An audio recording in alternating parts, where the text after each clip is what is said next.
वक्त एक बड़ी खबर आ रही है। ईडी ने फेमा के तहत आज बंगलुरु में बाइजू रविंद्रन के घर और उनकी कंपनी पर छापा मारा है।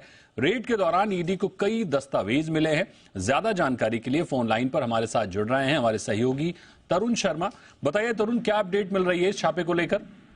बिल्कुल, मैं बताना चाहूंगा कि बाइजू काफी लंबे समय से इन्वेस्टिगेशन एजेंसीज के रडार पे था और अब इन्फोर्समेंट डायरेक्टरेट ने फेमा वायलेशन के चलते उनके ऑफिस में उनके घर पे सर्च की रही है।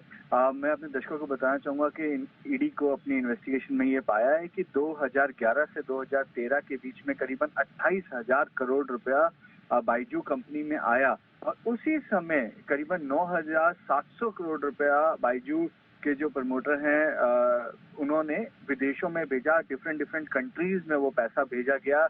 ये एक एलिगेशन था और जिसको अब ईडी ने इन्वेस्टिगेट किया है और कई लंबे समय से ईडी इस चीज को इन्वेस्टिगेट कर रही थी, लेकिन जो बाइजू के एमडी सीईओ हैं उनको बार बार बुलाने पे भी वो ईडी के सामने पेश नहीं हो रहे थे।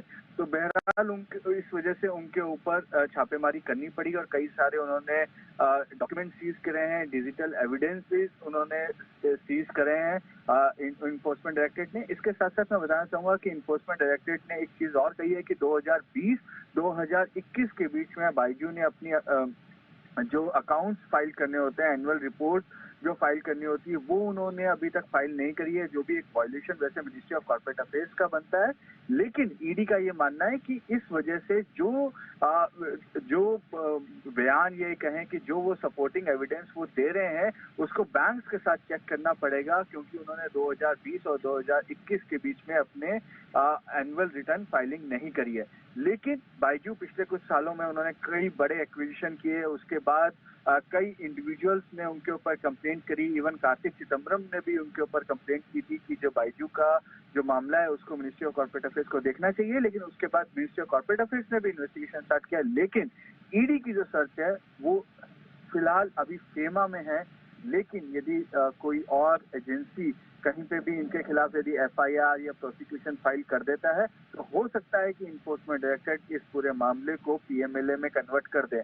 और यदि पीएमएलए में यदि केस कन्वर्ट हो गया तो बाइजू के लिए आने वाले समय में एक बड़ी मुश्किल खड़ी हो जाएगी। हालांकि फेमा में भी सख्त नियम है, पेनल्टी 25 टाइम्स तक हो सकती है।